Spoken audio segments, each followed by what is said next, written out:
And as the first immigrant, the first woman, and the Asian American to represent my district, it is, of course, the least that I can do to stand with you. It is a shame that more elected officials of New York City are not here to stand with the Tibetan community to say, free Tibet.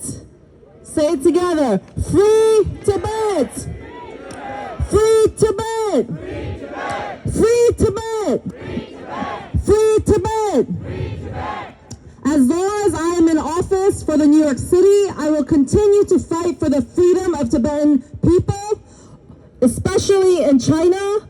And as an immigrant myself, where I grew up listening to my grandmother talking about Japanese occupation of South Korea and what that was like when our children were slaughtered, when our women were taken as sex slaves, when our men were killed mercilessly.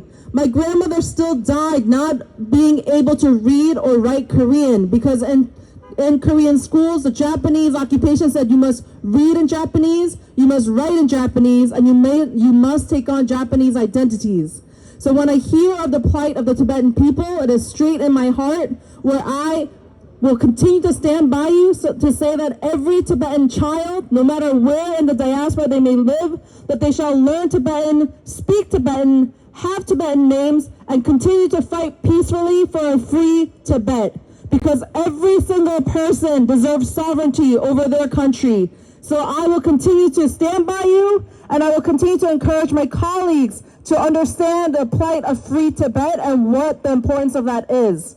This year, since I've taken office in 2022, we've made sure that Losar was celebrated for the first time at City Hall. Second, this past year, this past February, we were able to introduce and pass legislation in New York City, which will live on its history, recognizing Losar as an official New York City holiday for all city residents. And it has allowed non-Tibetans and non-Himalayans to learn the word Losar. And so many people began asking, what is Losar? And it became a Google search where people were searching, what is Losar?